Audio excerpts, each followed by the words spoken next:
Good evening and welcome to Slam the Gavel podcast, a show that tells it all regarding family court, other court issues, as well as CPS. I am your host, Marianne Petrie. You can find me, my books, and blogs on dismantlingfamilycourtcorruption.com as well as on Amazon. I have one announcement. Please notify your Attorney General in your state regarding solar panels made by Sonova Generac Systems. If you are having any difficulty with this company or the systems, fill out the complaint form to the Attorney General in your state. I have a brand new guest on. I'm happy to have Dr. Reagan L, PhD. She is an adjunct global online professor of business, marketing, and management. She teaches students from India and Ukraine, as well as other nations. Also, Dr. Reagan is a tutor of business, social science, American, European, Ukraine, and France history. Also, ESL, French, Basic Italian, and Bible study. She holds 4 master's degrees and a PhD. Orlando and she are in the process of starting a nonprofit mental health online organization called Great Leap Forward Education. And her hobbies include dancing, karaoke, yoga, exercise, watching sports, science, technology, metal, new wave, and alternative music. And she admires Eli Manning. In this podcast, she wants to discuss her career and her passion for aiding the Ukraine and issues related to her limited mobility and need for arm assistance and experience with Barcliff and St. Joseph's because of Kathy Tyree and Richard I don't know if I can pronounce this, Morpofalos, after she re- Metropolis.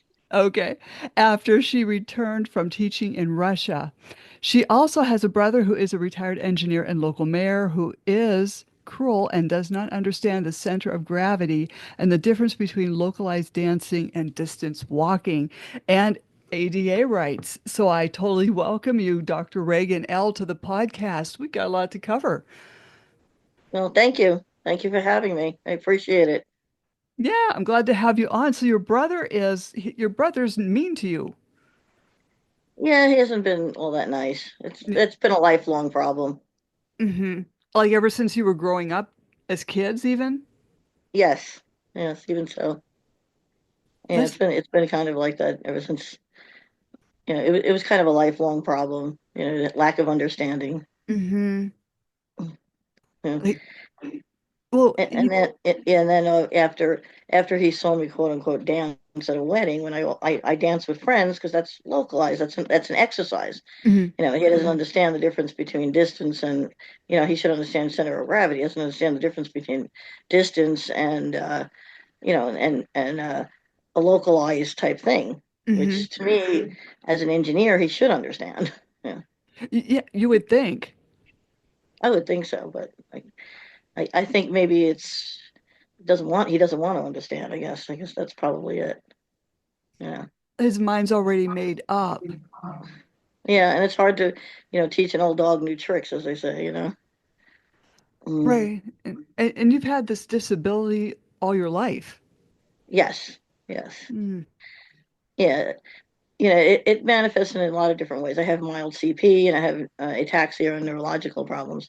So it manifests in different ways. But, I've been teaching ever since COVID, I've been teaching online.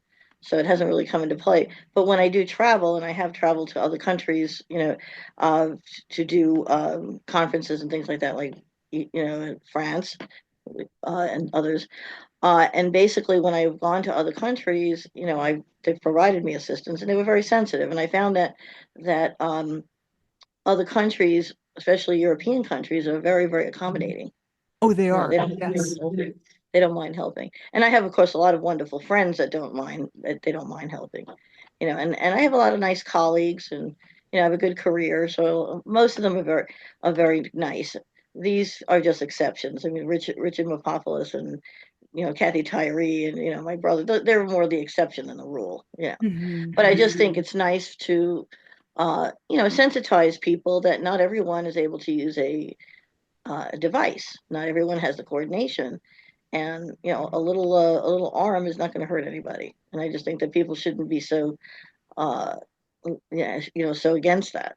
And Hmm. most people are very nice. I would say most people are very nice. Hmm. But you do get your few exceptions, and Yeah, those are the it's few exceptions.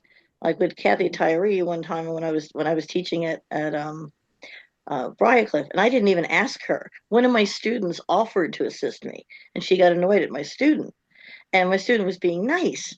And she oh, turned around and said, "Why don't you get a walker like my grandmother?" And I turned around and I said, "I'm not your grandmother, and I have different problems than your grandmother.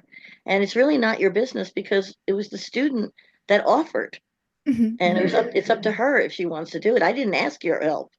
And that's what I told her. She had a very bad attitude, and she wound up being fired because she couldn't get along with people. So she was not she was not exactly on the top of anyone's list anyway. Yeah. Well, And the I mean, same with Richard Popovich. Like he also was kind of insensitive, and a lot of people don't like him either. Uh, but I never actually taught at St. Joseph's. I just tutored some students there. But I tried to get positions. I tried to apply there, and because of Richard, I couldn't. Which was because he complained about the arm assistants. But I never worked for St. Joseph's. But I did tutor their students, and their students loved me. mhm, I mean, I got very stellar reviews. So it was just that, Richard told them, no, she needs arm assistance. So they, decided not to do it, which is really ridiculous. It's discrimination, but you can't prove it, mm, you know. So that was the thing I was saying about St. Joseph's. And with Briarcliff, it was mainly that one person and him, those two people really, just Richard and her. And then they wound up closing down. So that was the problem with them. So the reason I left Briarcliff is because they went out of business. mhm, Yeah, basically, that's why.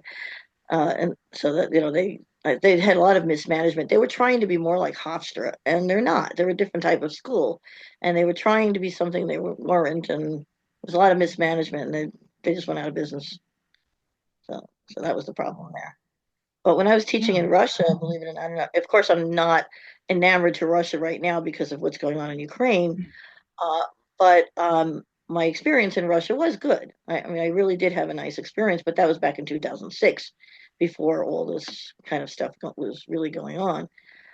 I mean, true that Russians have been discriminating and attacking Ukrainians since Peter the Great and Catherine the Great since 1721, and they even stole the name Russia from Kiev Rus.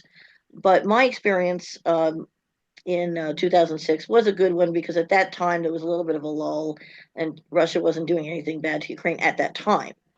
That it started again after the Maidan in 2014. Mhm. That's when it started again after the Maidan. It was going out around throughout history, throughout the Soviet Union, and throughout the Tsarist Russia.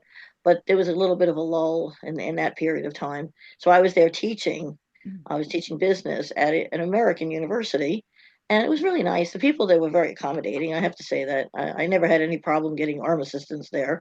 It was very nice. They were really, really kind. You know, I just, the message that I'm just trying to get off to people is that, you're not going to catch anything. There's nothing wrong with helping a person who Right. needs a little arm assistance. Not everyone can use a device. And, just because a person dances doesn't mean they don't need assistance. I have a friend who has Parkinson's, and a very dear friend. He takes me to concerts and stuff. I have a lot of wonderful friends. They really are great. But this particular person has Parkinson's, Mhm. and he has real bad trouble walking that he uses two canes. But yet when he dances really like he has nothing wrong with him.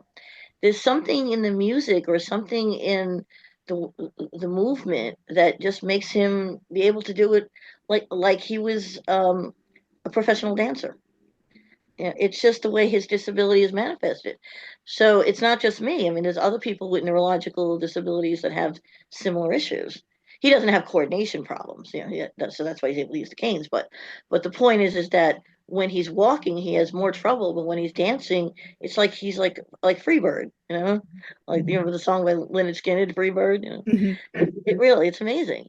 And for me, dancing is I'm only in a local area, and it's like an exercise. So I'm able to do that. It's a form of movement that really helps. Movement is really good. I mean, that's what helps keeps us healthy and keeps our circulation intact and keeps us from gaining weight. And I mean, movement and exercise is very important. So it's a very important thing. R- Right. And it shouldn't be. Just because you can dance doesn't mean you can do everything else. Yeah, exactly. And it's surprising when an engineer doesn't understand that, Mhm. it's a little surprising. But I guess some people just don't want to learn.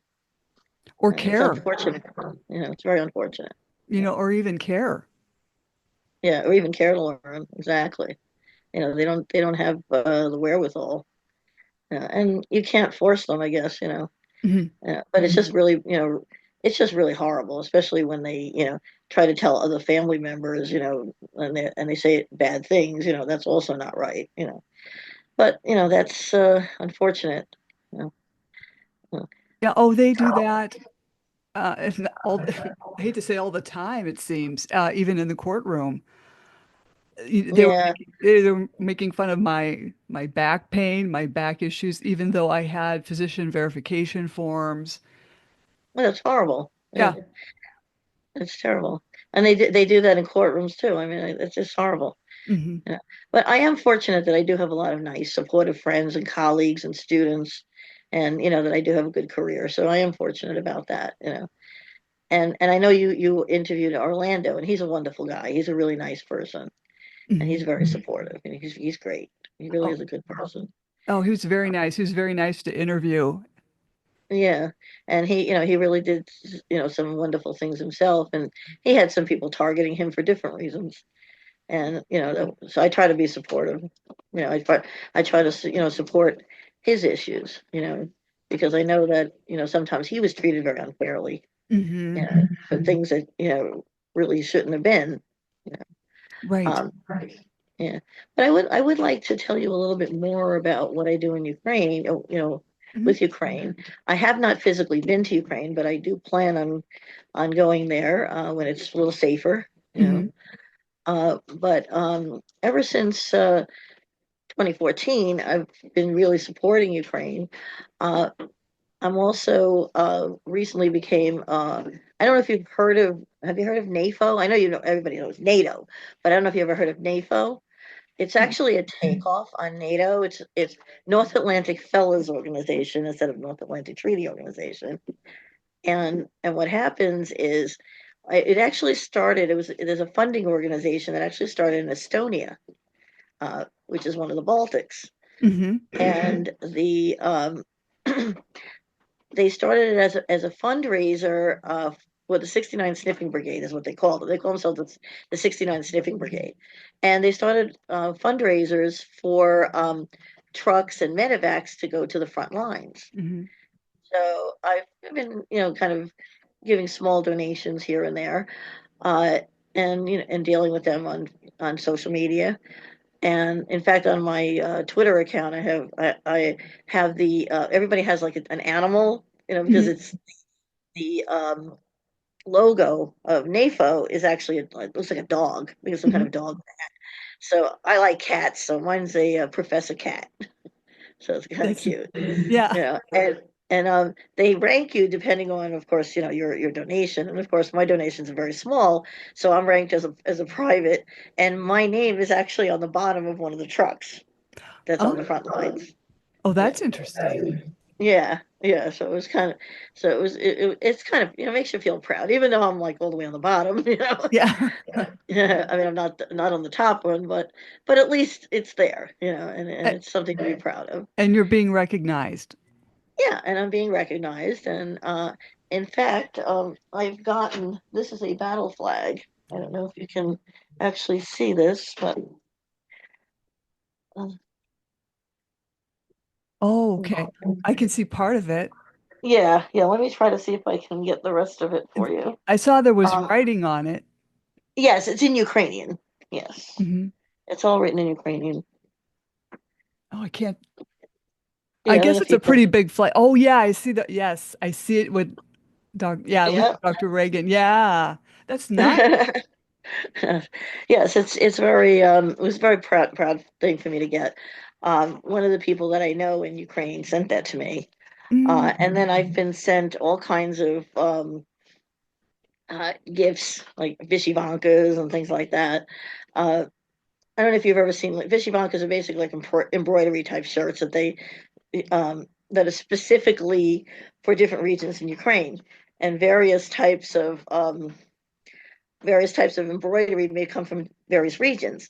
Like you might have a specific one that comes from the Kiev Oblast, or from Kramatorsk, or from Odessa, or any other region.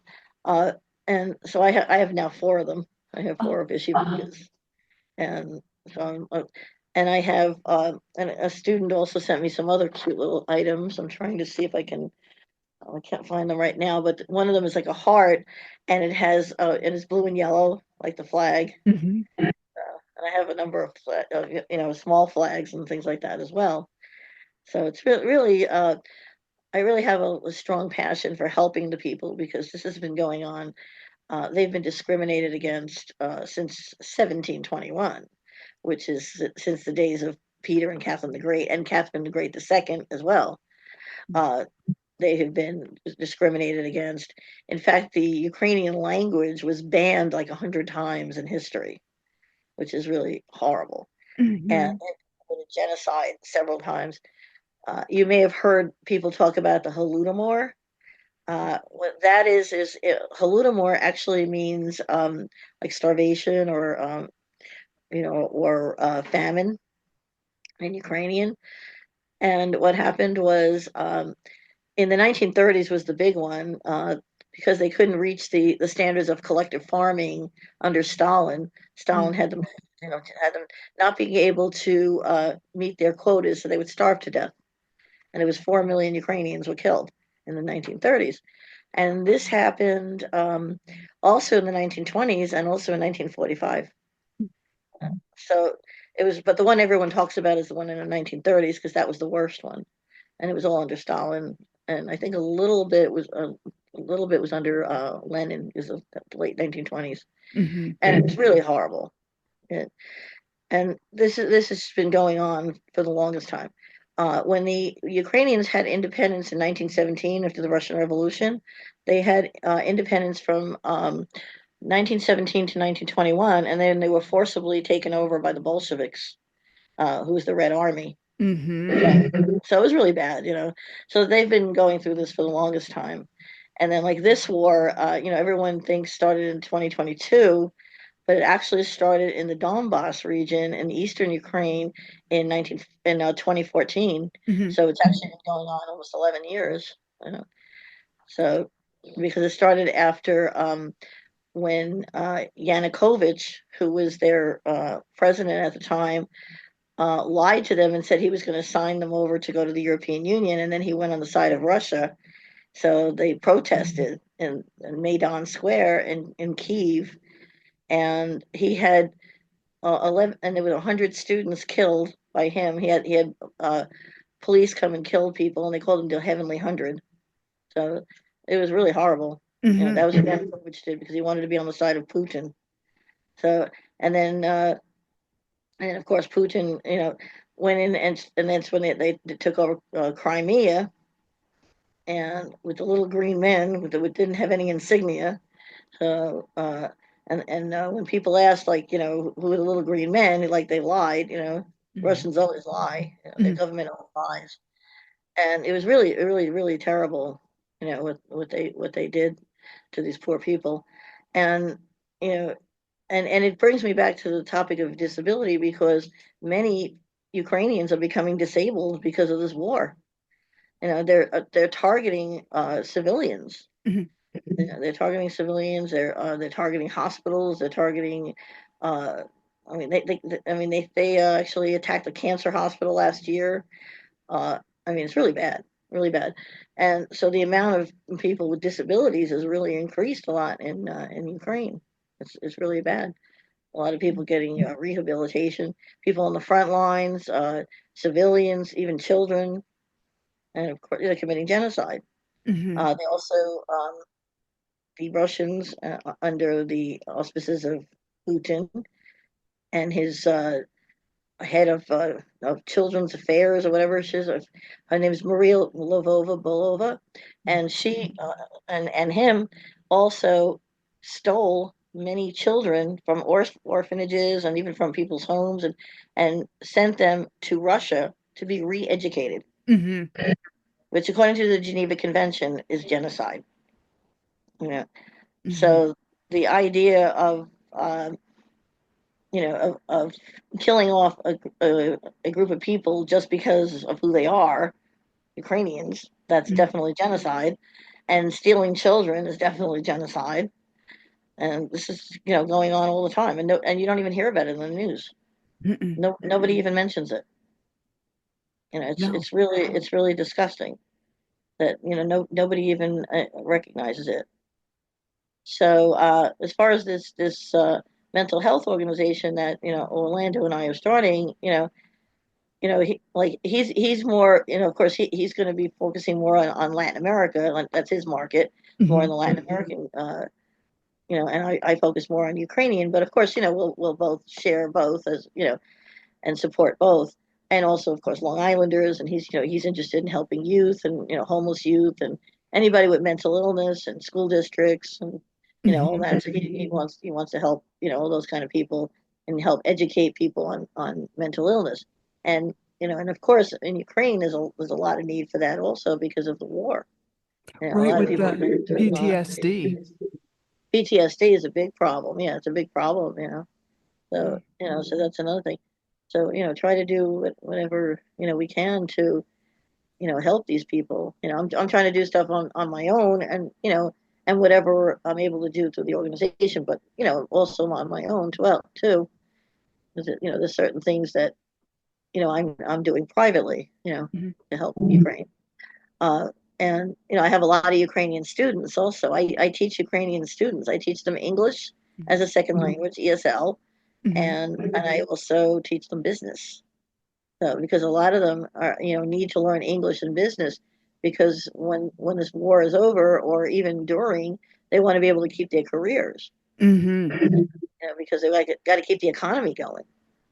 And right now it's they lost like was it like 30% of their economy because of this horrible war, and it's just really terrible. And I just hope that our government doesn't stop helping them. Mhm. Yeah, as you know, I'm not. I mean, I am a conservative, but I'm not a Trump fan. But I just hope he doesn't stop. I like what he's doing as far as the when he said that he would do the strong sanctions. That part I like. Mhm. That part I like. But there's other things that I don't like. But that's okay. Everybody has different. Everybody has their feelings about politicians. Mhm. But my main concern is that Ukraine is taken care of. And what worries me about the blanket policy. Of course, I agree with getting rid of anybody who's an immigrant that causes crime. Of course, Mhm. gangs and cartels, that they need to go. But I don't want it to. I don't want it to be a blanket policy that even Ukrainians are being affected, and that's what I heard. And I just hope that doesn't happen Mhm. because the Ukrainians are not the ones that are causing the problems. Right, right. It's the ones that are coming from some of these, some of these other countries that, are have drug cartels and Mhm. gangs, and that's not good. Those are the people that need to be deported.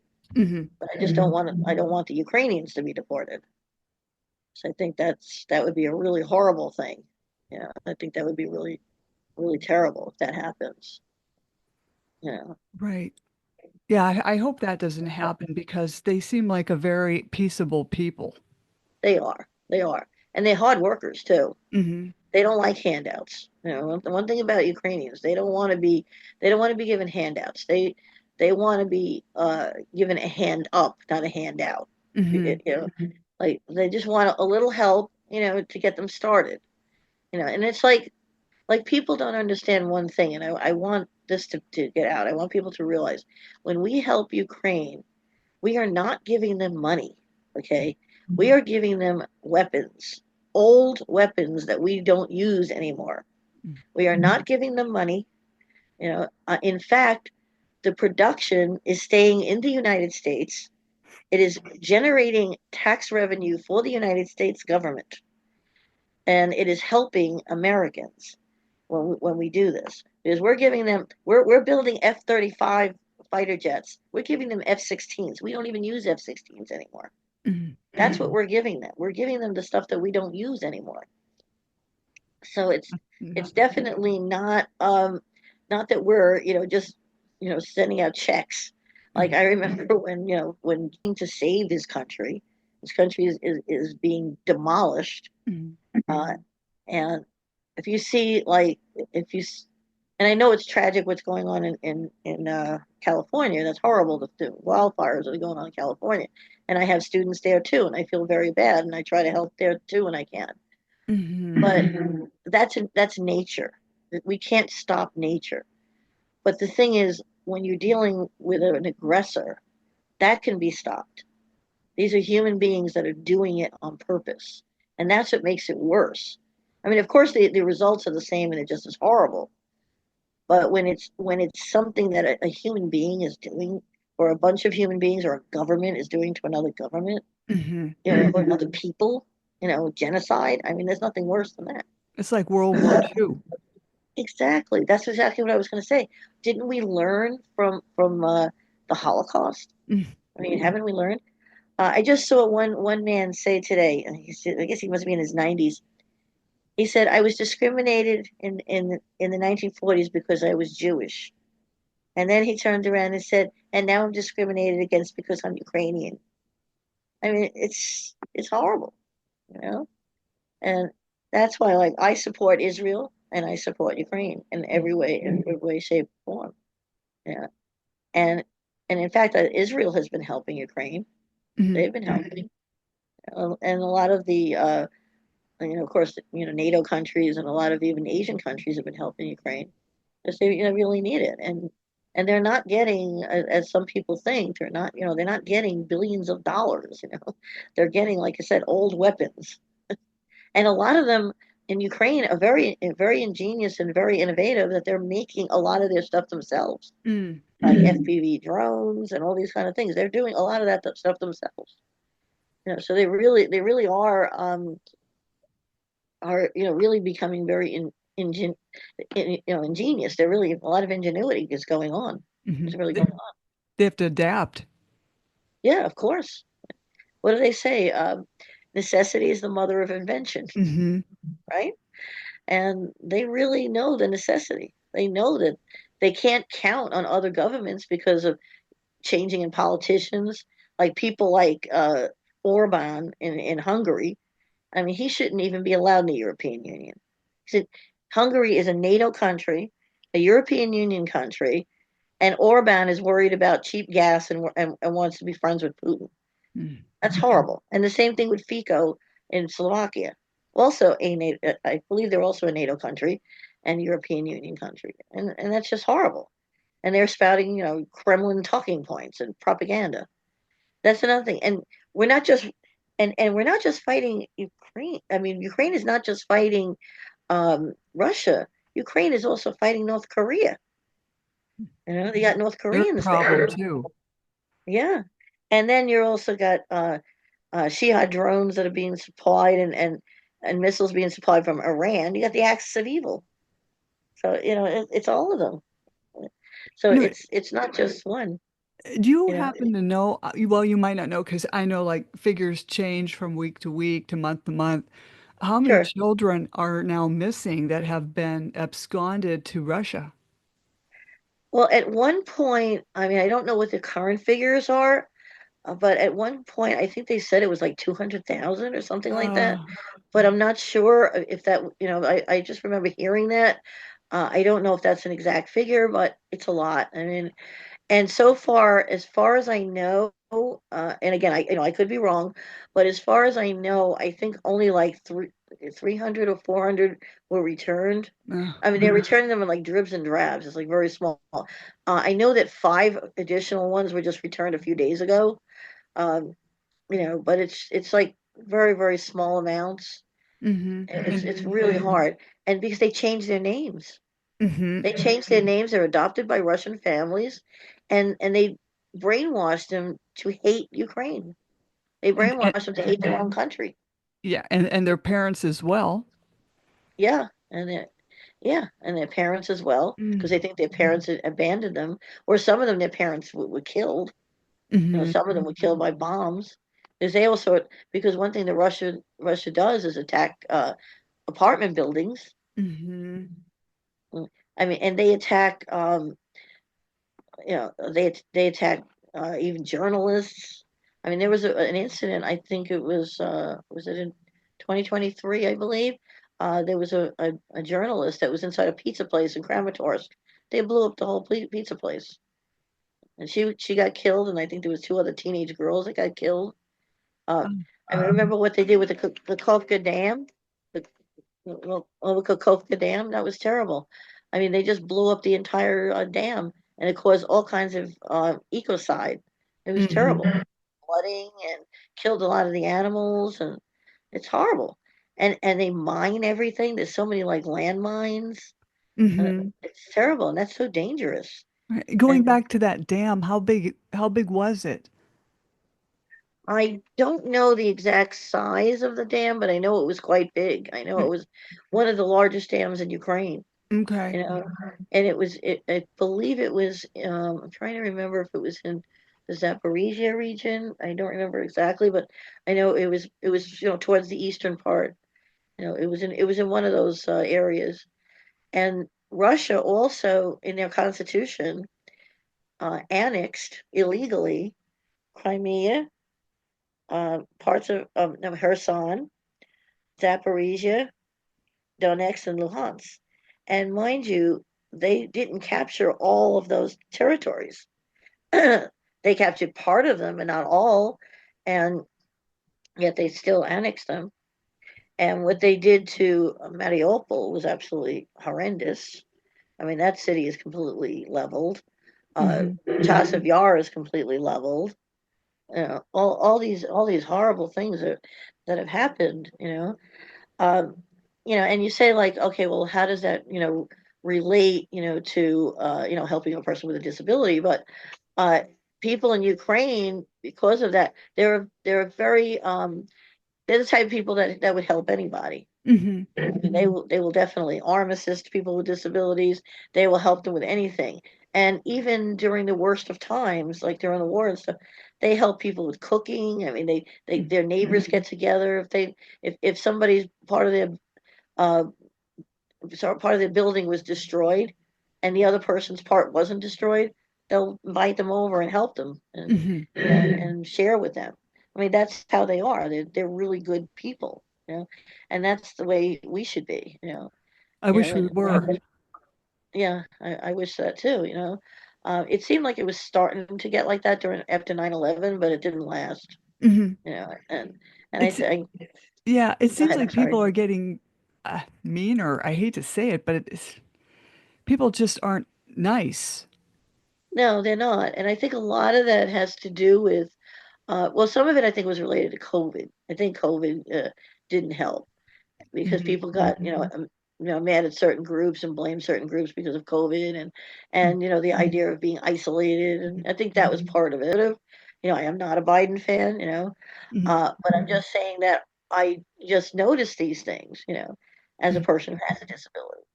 I noticed these things that, people kind of follow their leaders, so to speak. Right, right. And I think that happens in all countries, not just here.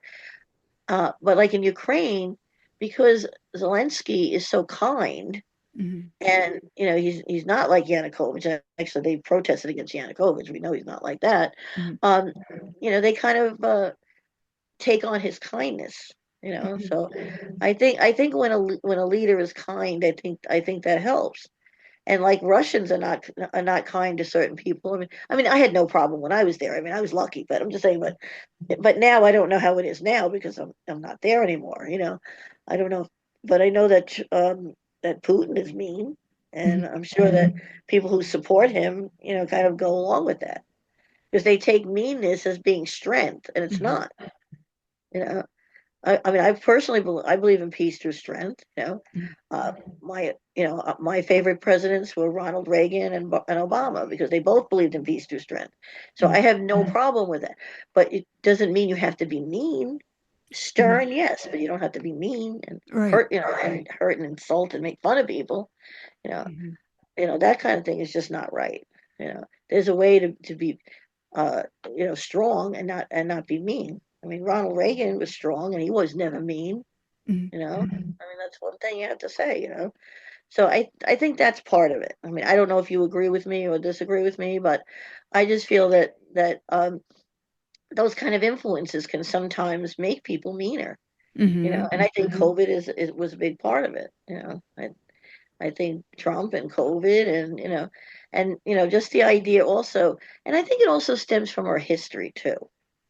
I remember one time I was in one of the schools I teach at, and I happened to observe a couple of kids um, watching the Oregon Trail on a video. It was a video game that they were learning about the Oregon Trail.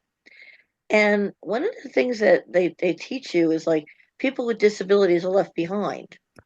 Mm-hmm. And I think that has a lot to do with why people can be mean, you know, and because the pioneering nature of our country.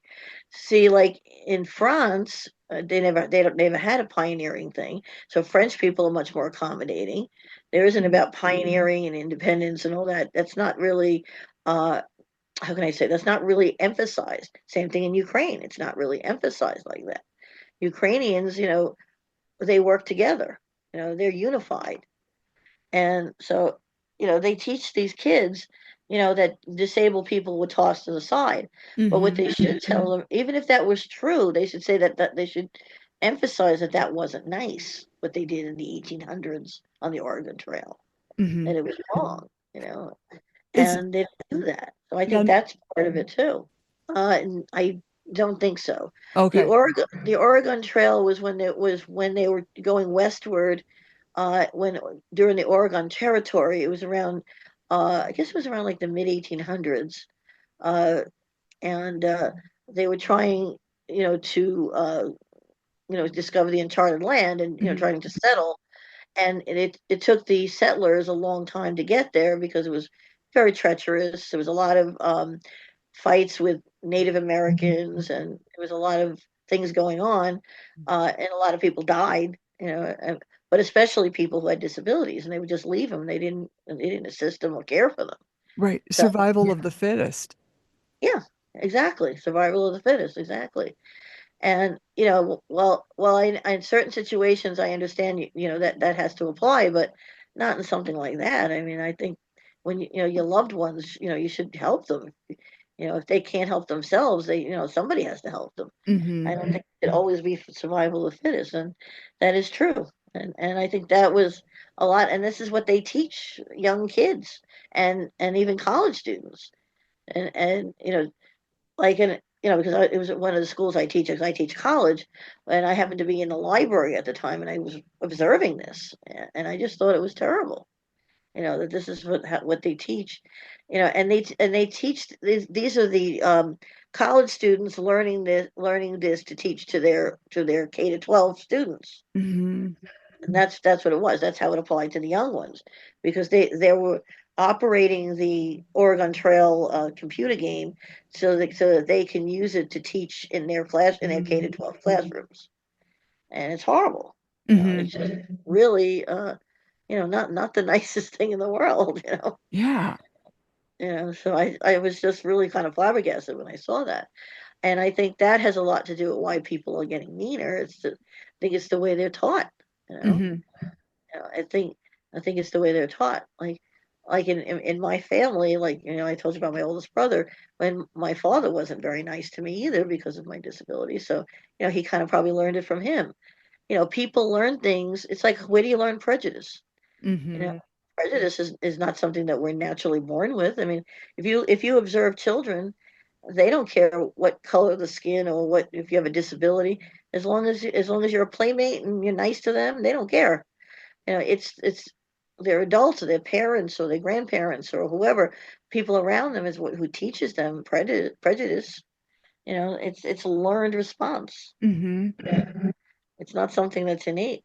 And you notice that with like Ukrainians, like I was just watching something today. It was a conference that's going on in Kiev, and one of the Ukrainian women was using an example about how certain groups are mistreated, and she happened to say she's Ukrainian, and she happened to use the example of how sometimes a person, just because they're black, they're treated badly by police. I mean, there may be times that they really are doing something wrong, of course. And if they really are doing something wrong, they should be punished for it, of course.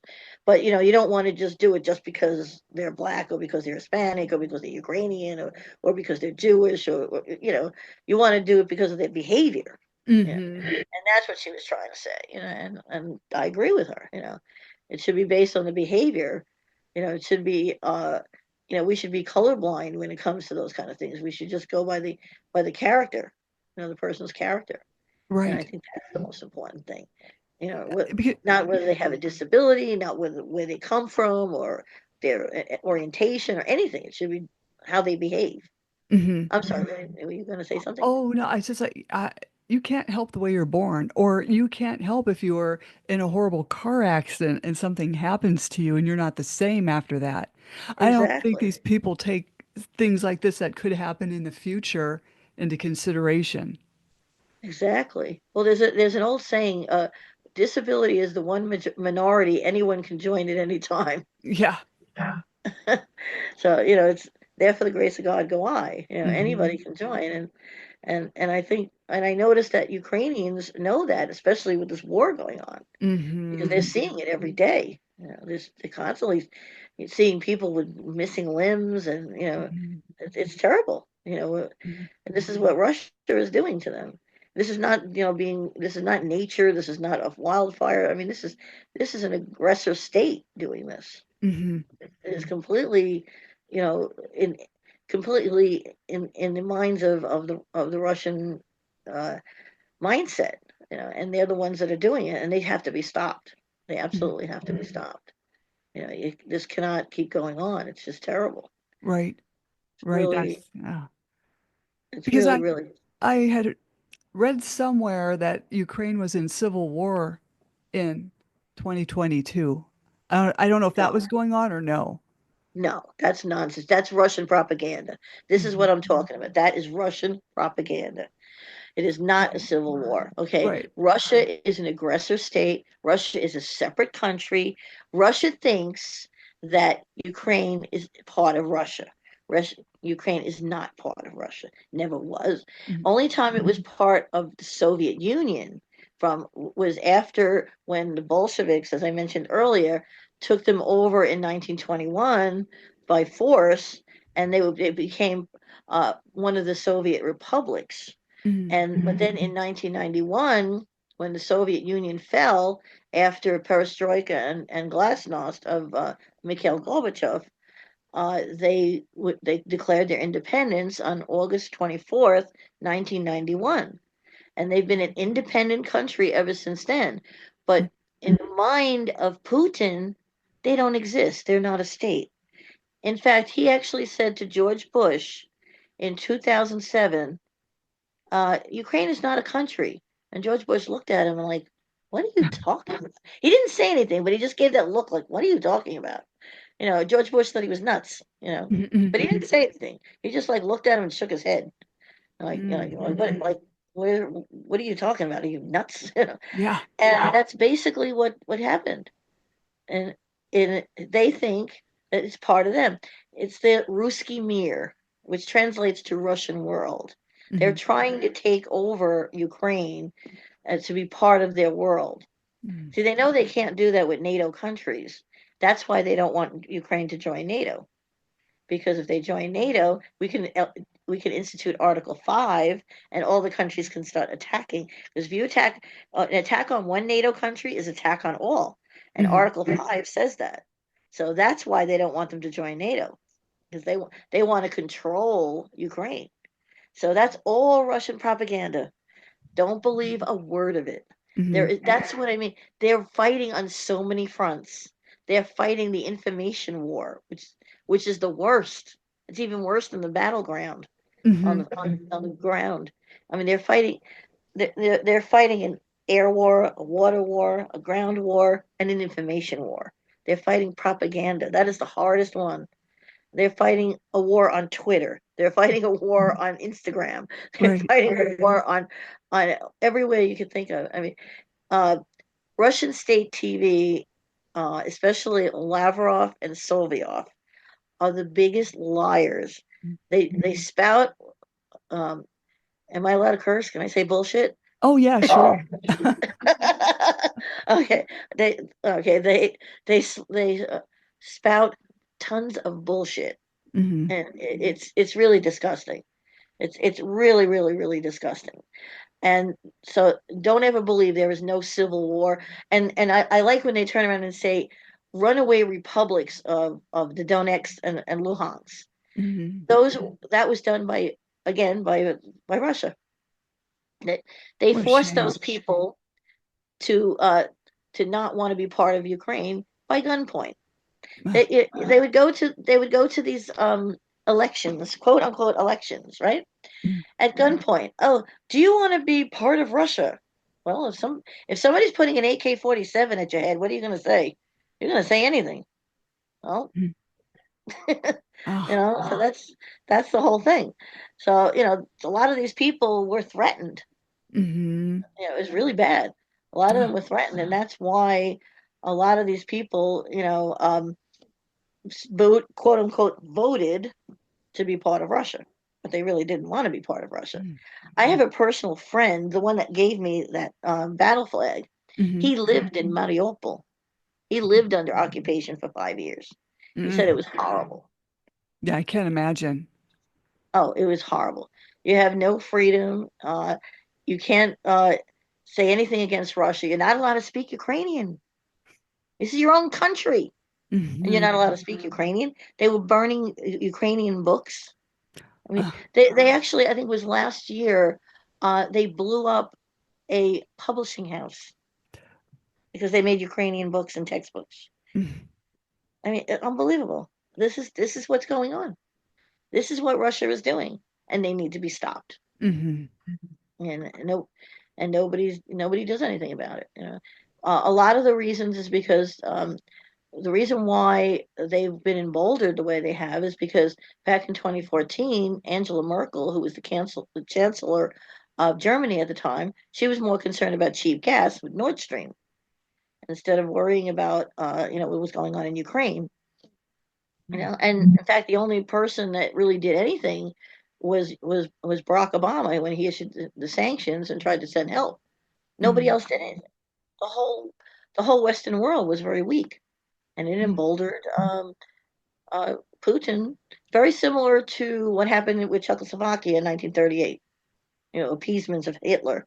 It's like Hmm. happening all over again. The same thing all over again. You know, and everybody's trying to appease a dictator because they don't want to have a world war. Well, if they keep appeasing, they're going to have a world war. You know, it's going to be like Czechoslovakia in 1938. Hmm. And remember the reason why Hitler invaded Poland is he wanted to get to Ukraine because Ukraine is the breadbasket of the world, and they wanted the resources. So that was another thing. Even in World War II, they were occupied. Uh, Wow. That's so sad. this country has been through so much. Hmm. They have been through so much in their history. Like there's a song about that U2 wrote. It's called "Walk on Ukraine." Is the name of the Hmm. song by U2. And one of the lines it says, "You can only take so much." It's true. Hmm.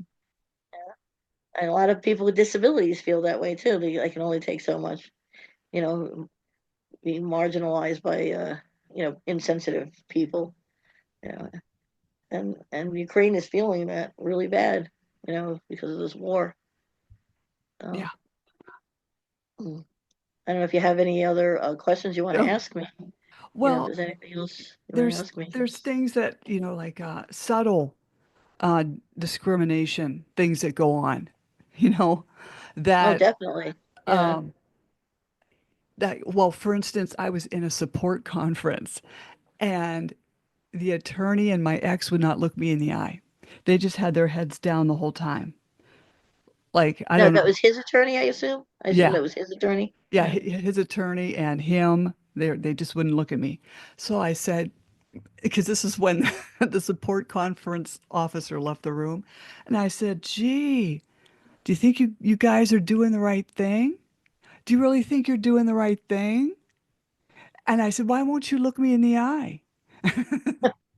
And the attorney says, "Which eye?"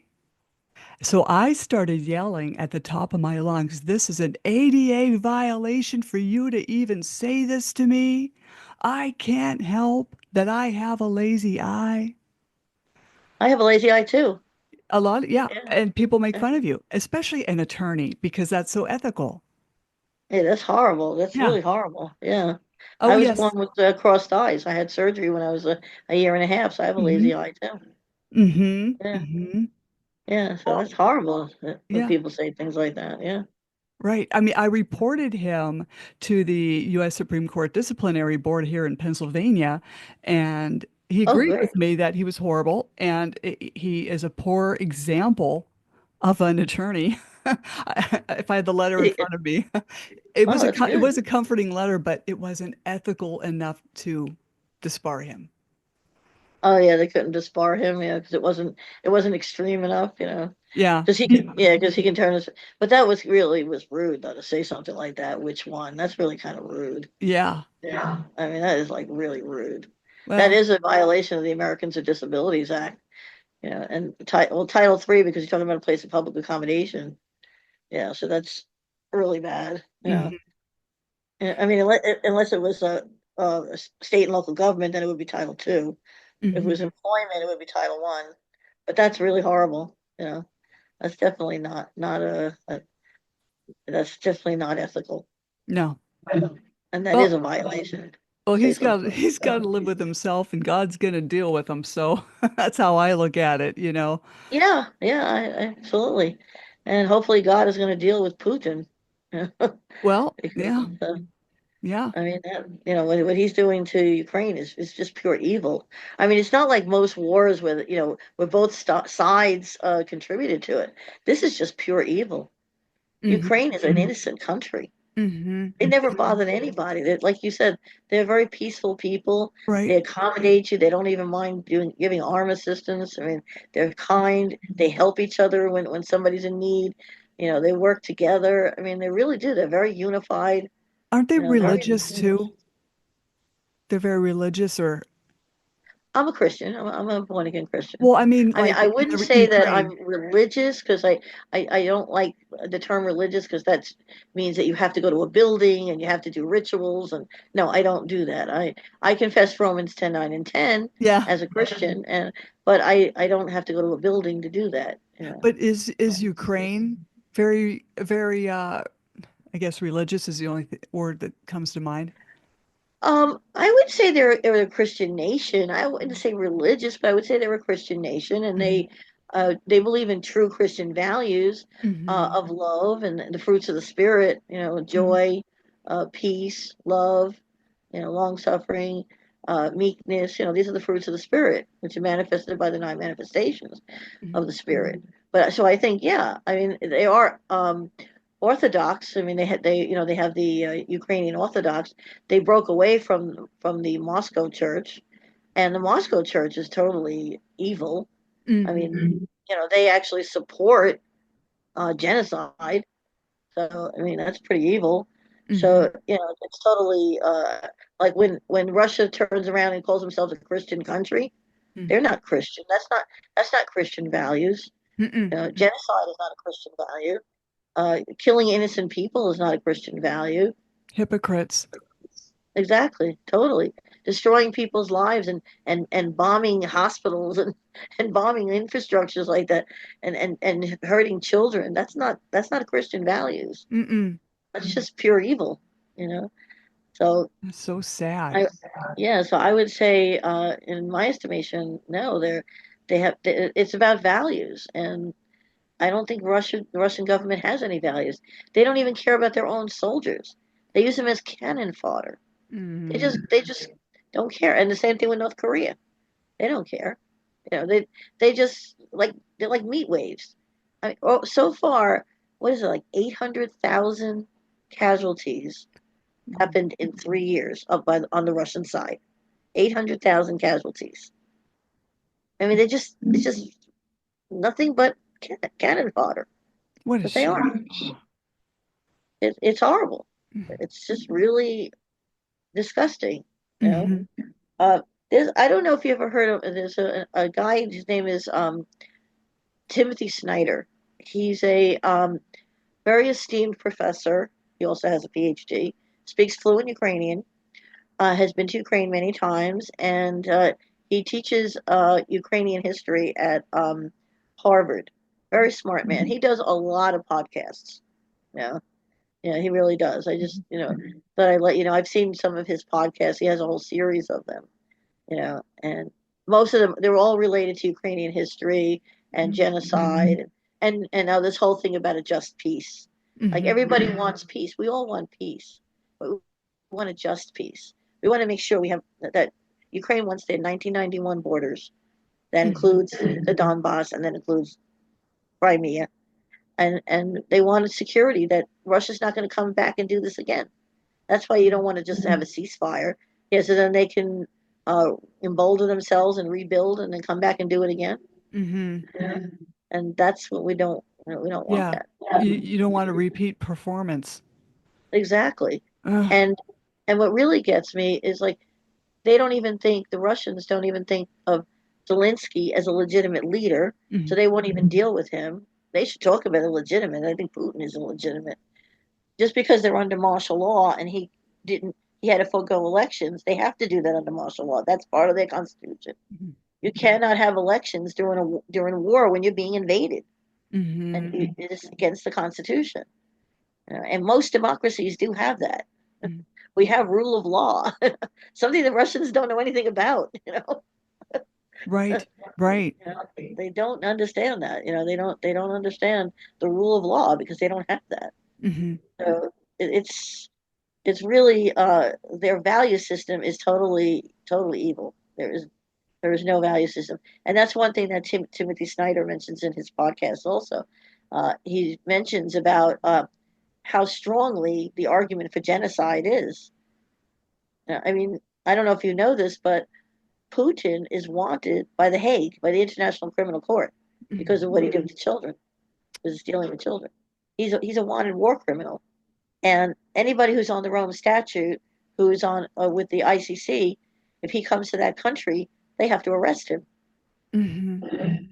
And Mongolia didn't do it when he went to Mongolia. They're part of the Rome Statute, and they did not do that. They did not do their due diligence. They were supposed to have him arrested, and they didn't do that. So Wow. it's really, Unbelievable. Unbelievable. yeah, it was really bad. Yeah, it was really really bad. Mm. Yeah. Well, Do you have any other questions for me? well, I could keep you all evening. Is how how can people reach you if they have any questions? My email is Eli Manning, all one word, Eli, M is in Mary, A, N is in Nancy, N is in Nancy, I, N is in Nancy, G, Frances, F is in France, RAN is in Nancy, CAISE @gmail.com. So That it is means great. Eli Manning, French woman. So it's Eli Manning Frances, all one word, @gmail.com. Well, it was great having you on, and it was an education, and along with the ADA rights and accommodations. I mean, Uh-huh. this has been great, Well, talking thank with you. you on the phone prior and now our podcast. Well, Um, thank you. yeah, so anytime you want to come back on, I'd love to have you back on. Definitely, Yeah, definitely, absolutely. great. Well, Yeah, hey, definitely. don't jump off, okay? Slam the Gavel is a Okay. podcast to help the public understand what really goes on in these courtrooms. I'm your host, Marianne Petrie. You can find me on Spotify, YouTube. Please like and subscribe. Apple iTunes, iHeartRadio, Google, and other platforms I don't know about. Again, feel free to buy me a coffee and help keep this podcast going. Thank you. And thank you, Dr. Reagan L, for coming on and educating us. Thank you. You're very welcome. Thank you for having me.